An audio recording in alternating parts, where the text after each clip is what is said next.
Hello दोस्तों, स्वागत है मेरे यूट्यूब चैनल इलेक्ट्रिकल हब में। दोस्तों आज हम जो बात करने वाले हैं वो है स्टेबलाइजर के बारे में। अगर आप इलेक्ट्रॉनिक का काम करते हैं और आप स्टेबलाइजर का काम करने की सोच रहे हैं या करते हैं, समझ में नहीं आती उसकी फंक्शन वर्किंग किस तरीके से, उसका मैकेनिज्म होता है, वो आपको अगर समझ में नहीं आता है तो आप बिल्कुल सही जगह आए हैं। दोस्तों ये वीडियो देखने के बाद आपका काफ़ी 70 से 80% इसमें जो हमारा स्टेबलाइजर का फंक्शन होता है वो पूरा आपको कवर करने को मिल जाएगा। तो यहाँ पे मैं बता दूं कि स्टेबलाइजर एक ऐसी डिवाइस है जो हमारे ज़्यादा और कम वोल्टेज को रेगुलेट करके देती है। जैसे मानो कि स्टेबलाइजर की ज़रूरत हमें पड़ी क्यों, तो दोस्तों होता क्या है कि अभी भी कई जगह होता क्या है कि जब हमारे घरों में जो वोल्टेज आता है, लाइट आती है 220 वोल्ट एसी, जो हमारा दोस्तों मेन हमारा जो ट्रांसफार्मर होते हैं वहाँ से हमारा जो फेस आता है 3 फेस 1 न्यूट्रल होता है, और जो हमारे घरों में वर्किंग के लिए जो चाहिए सप्लाई वो हमारे सिंगल फेस 1 न्यूट्रल चाहिए होता है। उससे हमारी घर की जो लाइन है वो क्या हो जाती है, चालू हो जाती है। घर के जो उपकरण होते हैं वो क्या हो जाते हैं, चलने लग जाते हैं। तो हमें एक फेस में 220 वोल्ट होता है, ऐसे ही 3 फेस का निकालोगे तो 220 220 220 करीब इसका निकलता है। लोड कितना है कितना नहीं है उसके हिसाब से वोल्टेज क्या हो सकता है, अप डाउन हो सकता है। अगर उस पर लोड नहीं है तो वोल्टेज थोड़ा 220 से ऊपर भी आ सकता है, अगर आपका लोड है उसमें ज़्यादा तो वोल्टेज 220 से कम भी आ सकता है। लेकिन जो इसका स्टैंडर्ड वोल्टेज रेटिंग है वो है 220 सिंगल फेस। तो होता है क्या, कभी हमारे उसमें हमारी जो वो मेन ट्रांसफार्मर होता है वहाँ से कुछ लाइट हमारे फ्लक्चुएट करती है, तो उस चक्कर से ये बरसातों में ज़्यादा आपको देखने को मिलता है। तो उस केस में क्या होता है, घर के जो उपकरण होते हैं 220 वोल्ट पे चलते हैं, तो या तो कभी हमारे दो केस होते हैं, या तो कभी हमारा जो वोल्टेज होता है वो काफ़ी डाउन हो जाता है। ऐसा होता है आपको गर्मी के टाइम पे वोल्टेज काफ़ी डाउन पड़ जाता है और हमारे घर के जो उपकरण होते हैं, कई उपकरण जो हमारे लोड से चलते हैं वो हमारे नहीं चल पाते। जैसे मोटर होता है, फ्रिज होता है, या और भी कुछ हमारे लोड वाले होते हैं, वो उपकरण नहीं चल पाते हैं। तो हमारा वोल्टेज कहाँ आ जाता है, 150 के आसपास या उसके भी आसपास या ऊपर नीचे आ जाता है। तो उस केस में हमारा कोई भी उपकरण नहीं चल पाता। जो हमारे कम वाट को होते हैं वो हमारे चल जाते हैं।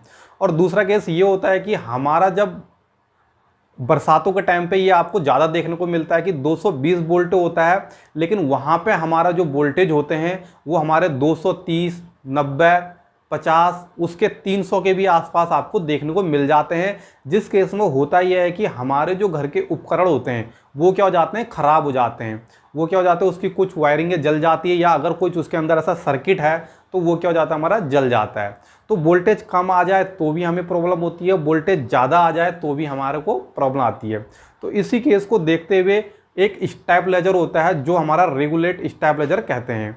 दोस्तों ये क्या करता है, अगर हमारा वोल्टेज कम आएगा तो उसको ज़्यादा बना के दे देगा, और ज़्यादा आएगा तो उसको कम बना के दे देगा। अब वो कितना बनाएगा, कितने में हमने उसको रखना है, वो सब बात हम इस पर करेंगे।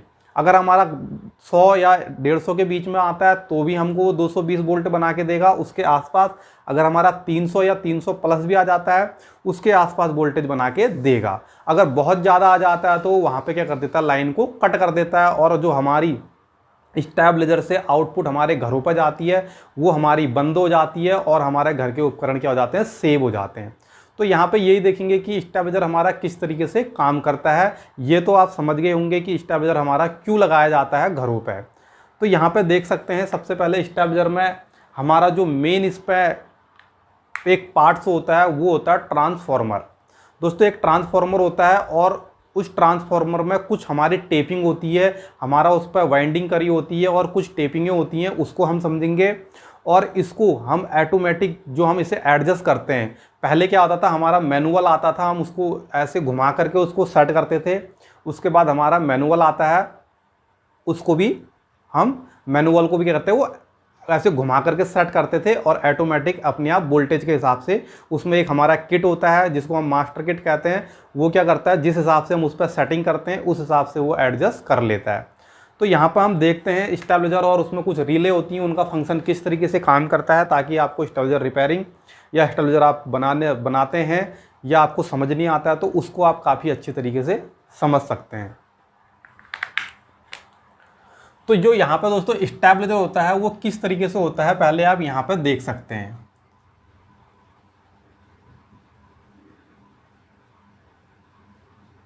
मैं इसको यहाँ पे बनाता हूँ आपका, ये हमारा 0 होता है दोस्तों। यहाँ से हम स्टेबलाइजर जो हमारा ट्रांसफॉर्मर होता है, ट्रांसफॉर्मर की बोबिन होती है इस तरीके से, यहाँ पे देख सकते हैं। और हम इसको इस तरीके से हम अपना कॉपर वायर को लपेटते हैं, ये इस तरीके से, ये यहाँ ले आते हैं एक, उसके बाद यहीं से वापस ले जाते हैं, फिर लपेटते हैं इसके ऊपर, और यहाँ से फिर हम दूसरा लाते हैं, फिर हम यहीं से ले जाते हैं और फिर लपेटते हैं ऐसे, फिर हम यहाँ लाते हैं और यहीं से वापस ले जाते हैं, फिर लपेटते हैं ऐसे, फिर हम यहाँ लाते हैं, यहाँ से ये वापस ले जाते हैं, फिर लपेटते हैं ऐसे, और लास्ट में हम यहाँ से कोई छोर इधर ले आते हैं। तो इस तरीके से क्या होता है, हमारा स्टेबलाइजर की जो बोबिन होती है उसमें हमारा कॉपर का वायर लपेटा होता है। तो मैं आपको दिखाता हूँ यहाँ पे, ये हमारा यहाँ से हमने शुरुआत करी और यहाँ से शुरुआत करी और हमने ये पहला लूप निकाला और यहाँ से ही हम वापस ले गए, ये दूसरा निकाला और यहीं से वापस ले गए, ये तीसरा निकाला और यहीं से ले गए, ये चौथा निकाला और यहीं से ले गए, ये पांचवा निकाला यहीं से ले गए, ये छठा और ये सातवां आखिरी हो गया। दोस्तों जो हम यहाँ पर बना रहे हैं वो बनाएंगे हम 4 kVA।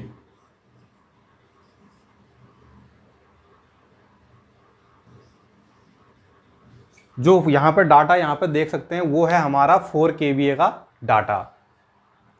तो यहाँ पे जो दोस्तों ये टर्ने हैं वो किस तरीके से हैं उसको भी हम यहाँ पे मेजरमेंट करेंगे। तो सबसे पहले यहाँ पे आप समझ लें, जो हमारा बॉबिन का साइज होता है उसका बड़ा रोल होता है यहाँ पे। यहाँ पे जो बॉबिन का साइज होता है इसका डाटा निकालने का भी एक मेथड होता है, वो मैं किसी वीडियो में आपको बता दूंगा। ज़रूरत है तो कमेंट करके मुझे बता देना, नहीं तो आप समझ लें अगर आपको मालूम है तो। या आपको कई यूट्यूब चैनलों में और जगह भी मिल जाएगा, इसका बॉबिन का डाटा किस तरीके से निकलता है वो आप देख सकते हैं। तो होगा क्या, हम जब इसको अब बनाएंगे, यहाँ पे जो हमारा बॉबिन होगा, सपोज करो हम स्टेबलाइजर बना रहे हैं, ये मिनिमम हमारा 90 वोल्ट और मैक्सिमम 300 वोल्ट, इस तरीके से हम इसकी बाइंडिंग करेंगे। अगर इसमें 90 वोल्टेज भी आता है मिनिमम इनपुट तो भी ये काम करेगा, और मैक्सिमम 300 वोल्टेज आता है तो भी ये काम करेगा। अगर 90 से कम वोल्टेज आ जाता है तो ये काम नहीं करेगा, और 300 से ज़्यादा वोल्टेज आ जाता है तो भी ये काम नहीं करेगा। इस तरीके से हम इसको डिजाइन करेंगे। तो इस तरीके से डिजाइन करने से पहले आप यहाँ पे ये देख सकते हैं। अगर सपोज करो दोस्तों, जो इसका मैं डाटा निकालने की बात कर रहा था, इसका डाटा निकालने पर अगर सपोज करो यहाँ पे हम एक टर्न घुमाने से, इस बॉबिन के ऊपर एक टर्न घुमाने से 1 वोल्ट, यानी यहाँ पे एक टर्न घुमाने से 1 वोल्ट यहाँ पे जनरेट होता है। अगर आप बॉबिन साइज के हिसाब से जब कैलकुलेट करेंगे तो वहाँ पर आप इस तरीके से आएगा कि 1.2 टर्न घुमाने से 1 वोल्टेज निकलता है, या 1.5 टर्न घुमाने से 1 वोल्टेज निकलता है, या 2 टर्न घुमाने से 1 वोल्टेज निकलता है, या 1 टर्न घुमाने से 1 वोल्टेज निकलता है। जो भी इसका कैलकुलेट करोगे कुछ इस तरीके से यहाँ पर आपको शो करेगा। तो हम यहाँ पर ले रहे हैं कि इस पर 1 टर्न घुमाने से 1 वोल्टेज निकल रहा है। भले ये निकलेगा नहीं, एक इसमें मैं आपको समझा दे रहा हूँ कि 1 टर्न घुमाने से 1 वोल्टेज यहाँ पर निकल रहा है। तो हमने स्टार्टिंग कितनी करनी है, 90। तो 90 के लिए यहाँ पर टर्न कितनी डालनी पड़ेगी, 90 टर्न, 90 वोल्टेज के लिए 90 टर्न। जो हमारा स्टार्टिंग वाला पॉइंट है यहाँ पर दोस्तों हम कितने डालेंगे, 90 टर्न 90 वोल्टेज के लिए। तो ये यहाँ पर 90 वोल्टेज हो गया। अगर यहाँ तक 90 वोल्टेज आएगा तो ये काम करेगा, अगर नहीं आएगा तो नहीं काम करेगा।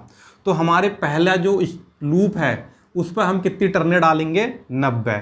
अगर यहाँ पर दोस्तों 1.5 वोल्ट 2 वोल्ट और होता तो यहाँ पर टर्नें हम उसी हिसाब से बढ़ा देते।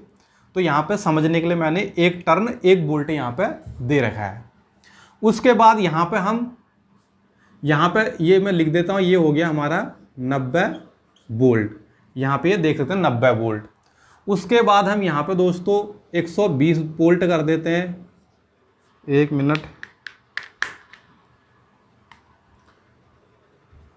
120 वोल्ट। तो यहाँ पे टर्नें भी कितनी होंगी, 120 टर्नें।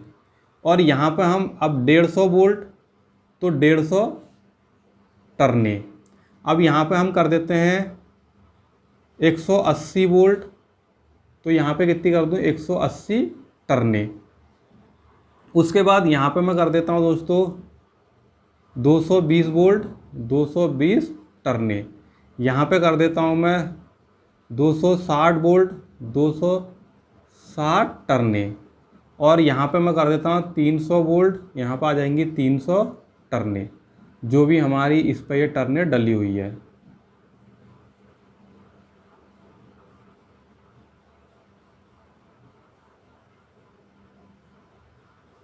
ये इतनी इतनी टर्ने हमने डाल रखी हैं, इतने इतने वोल्टेज निकालने के लिए।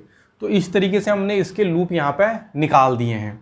अब हम इसमें रीलों का कनेक्शन करने से पहले इस पे हम एक रफली समझ लेते हैं कि हमारा स्टेबलाइजर किस तरीके से काम करता है। तो यहाँ पर आप देख सकते हैं दोस्तों, ये हमें वोल्टेज चाहिए होता है 220। तो हम क्या करेंगे, इस वाली पिन को यहाँ पर नोट कर लेंगे। अब होता क्या है, जो हमारा AC होता है यहाँ पे AC, यहाँ पर आता है दोस्तों एक न्यूट्रल आता है और एक आती है लाइन। यहाँ पे ये देख सकते हैं। तो न्यूट्रल को क्या करते हैं, हम सीधा यहाँ पे कनेक्ट कर देते हैं। ये AC इन है, यहाँ पे ये देख सकते हैं। उसके बाद सपोज करो कि यहाँ पे हमारा AC आउट है। एक मिनट, यहाँ पे AC आउट है, AC आउट है। यहाँ पे ये पिनें होती हैं कुछ इस तरीके से। ये हो गया अर्थिंग, ये हो गया न्यूट्रल, ये हो गया लाइन। यहाँ पे ये देख सकते हो। तो न्यूट्रल क्या होता है, जो हमारा इनपुट का न्यूट्रल होता है वही हमारा आउटपुट का भी न्यूट्रल होता है। ये हमारा इन लाइन का है कनेक्टर।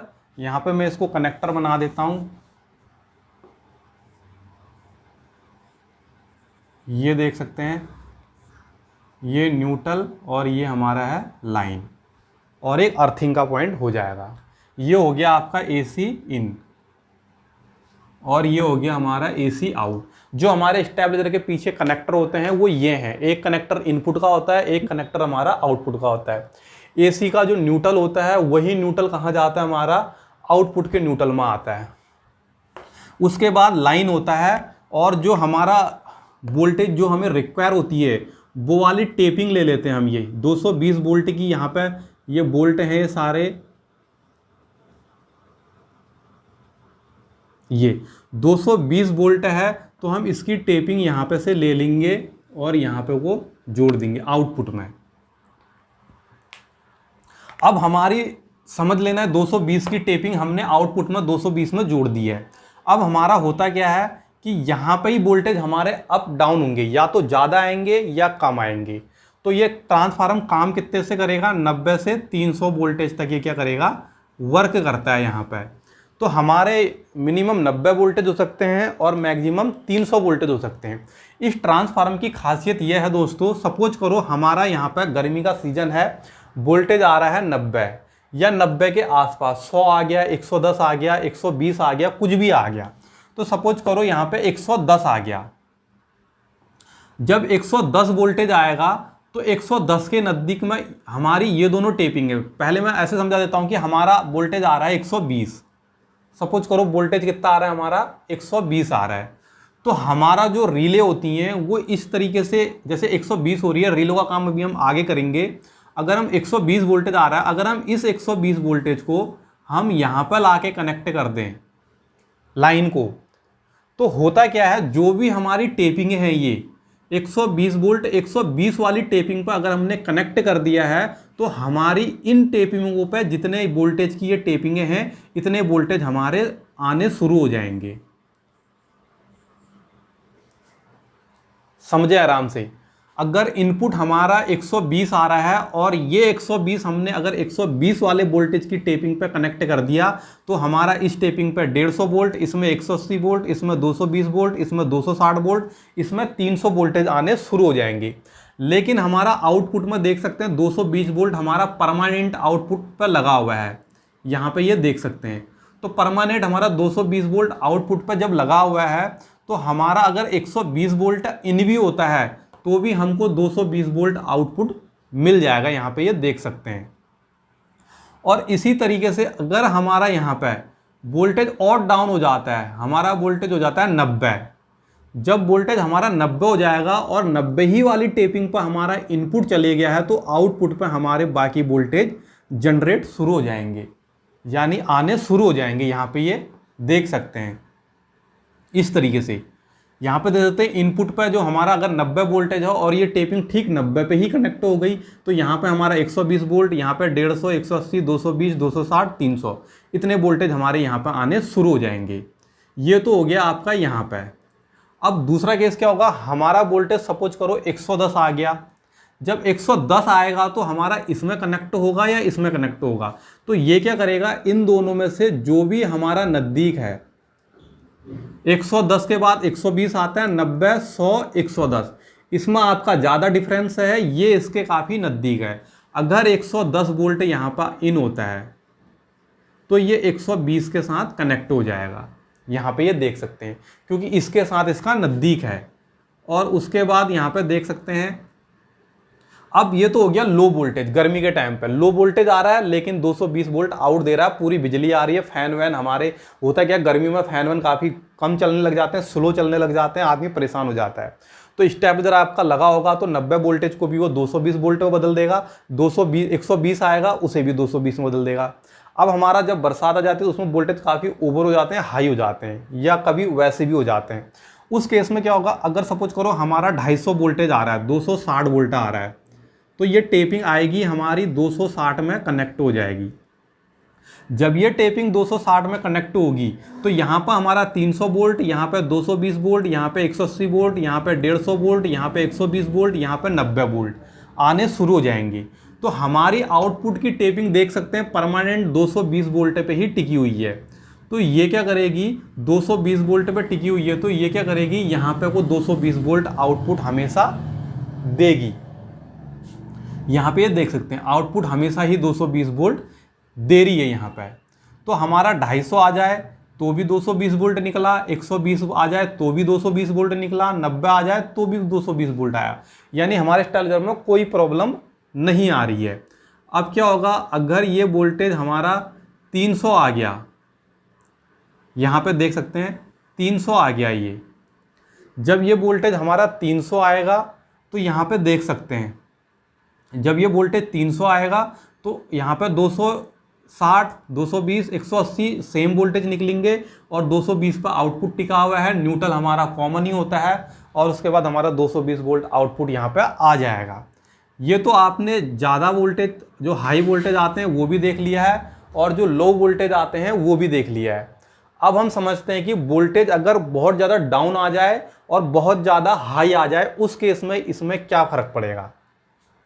दोस्तों, जो ये वायर टच हो रही है, इसके साथ भी, इसके साथ भी, इसके साथ भी, इसके साथ भी, इसी के बीच में लगा होता है हमारी रिले। रिले क्या काम करती है, वही हमारी किसके साथ यहाँ पे कनेक्ट करनी है, वोल्टेज को सेंस करती है, और किसके साथ हमने इसको, किस लूप के साथ हमने इनपुट को कनेक्ट करना है ताकि आउटपुट हमारा 220 वोल्ट आएगा, वो काम करती है रिले। अब क्या करती है, सपोज करो यहाँ पर आग, ये सब इसके बीच में जो हम ऐसे जोड़ रहे हैं, इसके बीच में क्या जुड़े रहता है, हमारा रिले जुड़ी हुई होती है इसके बीच में। यहाँ पे ये देख सकते हैं, ये हमारी रिले जुड़ा होता है इसके बीच में, यही हमारी इसके साथ कनेक्ट करनी है या इसके साथ कनेक्ट करनी है। यहाँ पे ये इस तरीके से जुड़ा हुआ होता है हर एक के बीच में, यहाँ पे ये देख सकते हैं।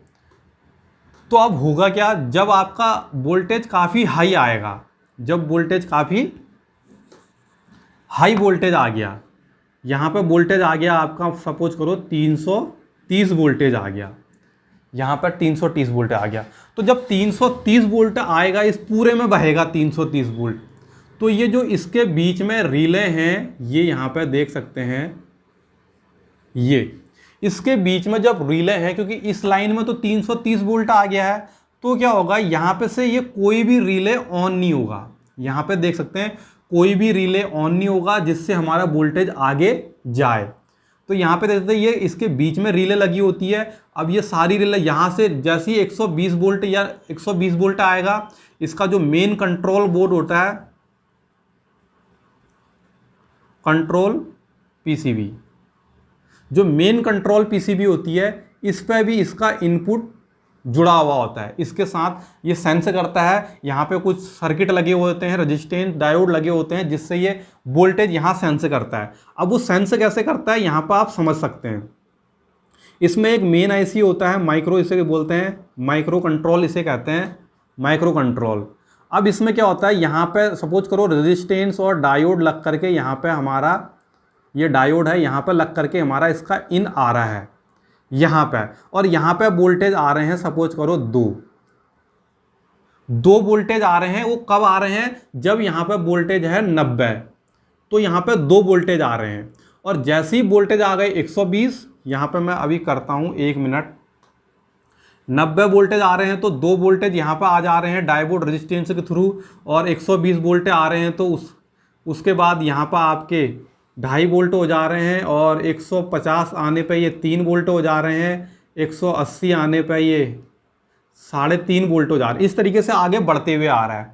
तो ये आईसी क्या करती है, सेंस करती है कि यहाँ से हमारा इनपुट वोल्टेज कितना आ रहा है। तो यहाँ पे ये देख सकते हैं, अगर यहाँ पे 2 वोल्टेज आता है तो इसको पता चल जाता है, जैसे ये देखो यहाँ पे आया 2 वोल्टेज, तो इसको पता चल जाता है कि मेन आईसी को 2 वोल्टेज आ रहा है, तो हमने ये वाली रिले ऑन करनी है 90 वोल्ट वाली। तो ये इसको ऑन कर देगा और ये इसके साथ कनेक्ट हो जाएगा, बाकी वोल्टेज जनरेट हो जाएंगे। अब यहाँ पर आ गया 2.5 वोल्टेज, इधर पे इसको सेंस मिला 2.5 वोल्टेज का, 2.5 वोल्टेज का सेंस मिला, तो इसको पता चल गया कि 2.5 वोल्टेज में हमने 120 वाली रिले को ऑन करना है, बाकी रिले ऑफ रहेगी, 120 वाली ऑन रहेगी, और हमारे सेम वोल्टेज जनरेट शुरू होने हो जाएंगे। उसके बाद यहाँ पे देख सकते हैं 150 वोल्टेज, यहाँ पे ये 150 वोल्टेज यहाँ पे इसके लिए 3 है। अगर यहाँ पे 3 वोल्टेज आता है तो इसको समझ में आ जाएगा कि रिले नंबर 150 टेपिंग की जो थर्ड रिले है उसको हमने ऑन करना है। तो अगर यहाँ पे सपोज करो इसके लिए यहाँ पे 6 वोल्ट है, इसके लिए यहाँ पे कितना है 300 के लिए सपोज करो 6 वोल्ट है, तो 6 वोल्ट तक तो ये ऑन होगी, ये वाली रिले को ऑन कर देगी। लेकिन अगर यहाँ पे दोस्तों 6.5 वोल्ट जब आ जाएगा, 6.5 वोल्ट जब यहाँ पर आएगा तो इसको तो पता ही नहीं चलेगा कि 6.5 वोल्ट के लिए कोई हमारी टेपिंग है। तो ये क्या करेगा, कोई भी रिलो को सप्लाई नहीं देगा, और ये हमारा जो हाई वोल्टेज जो इंडिकेशन लाइट होती है यहाँ पर हाई वोल्टेज, उसका इंडिकेशन शो करवा देगा कि हमारा हाई वोल्टेज आ रहा है। ये माइक्रो कंट्रोलर से इंडिकेशन पे हमारा पावर चले जाएगा कि हाई वोल्टेज आ गया है, और ये हमारा रिले बंद है, इसलिए स्टेबलाइजर आउटपुट नहीं दे रहा है। इसी तरीके से अगर यहाँ पर 90 के लिए 2 वोल्ट है और यहाँ पर आ गया सपोज करो 1.5 वोल्ट, ये है माइक्रो कंट्रोल, यहाँ पर आ गया सपोज करो 1.5 वोल्ट, तो इसको समझ में आ जाएगा कि 1.5 वोल्ट के लिए मैं कौन सी रिले ऑन करूँ। तो ये रिले ही ऑन नहीं करेगा कोई चीज़ भी, क्योंकि यहाँ पर 1.5 वोल्ट हमारा आया हुआ है, तो 1.5 वोल्ट में भी हमारी कोई रिले ऑन नहीं होगी। तो माइक्रो कंट्रोलर पर चले जाएगा, और यहाँ पे एक और इंडिकेशन लगा होगा यहाँ पे लो वोल्टेज। तो यहाँ पे फ्रंट में 2 इंडिकेशन आपके कई स्टेबलाइजर में देखा होगा, एक हाई वोल्टेज एक लो वोल्टेज। तो यहाँ पर हाई के लिए ये वाला इंडिकेशन जलेगा, लो के लिए ये वाला इंडिकेशन जलेगा, जब 90 से भी कम यहाँ पे वोल्टेज आपको देखने को मिलेगा। तो इस तरीके से क्या होता है, जो स्टेबलाइजर का होता है वो मैकेनिज्म काम करता है। यहाँ पे ये देख सकते हो जो ऑटोमेटिक स्टेबलाइजर होता है, कंट्रोल पीसीबी होती है, उसमें माइक्रो कंट्रोलर होता है। इस तरीके से हमारी कौन सी रिले ऑन करनी है, ताकि जो ये लाइन है जितना इसमें वोल्टेज है उस टेपिंग तक अगर ये चले जाता है तो हमारी बाकी के वोल्टेज उतने ही देगा ये। अब यहाँ पे क्या होगा देख सकते हैं, जो मैंने 110 वोल्ट यहाँ पे बताया था इन होगा, इसके साथ जब वो कनेक्ट होगी तो वोल्टेज थोड़ा कम है, तो जो 220 है ये भी वोल्टेज थोड़ा कम हो जाएगा, शायद 215 हो जाए, 212 हो जाए। इस अगर 220 से 230 आएगा तो ये 220 से भी थोड़ा ऊपर चले जाएगा, 225 हो जाए, 230 हो जाए। तो यहाँ से थोड़ा से वोल्टेज अप डाउन में उतना वोल्टेज चल जाता है। बाकी ये इस तरीके से वर्क करता है। हमारा जो स्टेबलाइजर होते हैं, हमारे जो ऑटोमेटिक स्टेबलाइजर होते हैं 4 किलोवाट, 5 किलोवाट, 7 किलोवाट, उसके फंक्शन कुछ इस तरीके से करते हैं। तो दोस्तों इस वीडियो में इतना ही। अगली वीडियो में इसका जो रीलों का फंक्शन होता है, रील हमारी किस तरीके से ज्वाइंट होती हैं, वो सारा मैं अगली वीडियो में बताऊंगा, क्योंकि वीडियो काफ़ी लंबी हो जाएगी। तो आज के लिए इतना ही, मिलते हैं अगले वीडियो में। कमेंट करके जरूर बताना वीडियो कैसी लगी, और अच्छी लगी चैनल को सब्सक्राइब और वीडियो को लाइक कर देना। दोस्तों आज के लिए इतना ही, मिलते हैं अगली वीडियो में।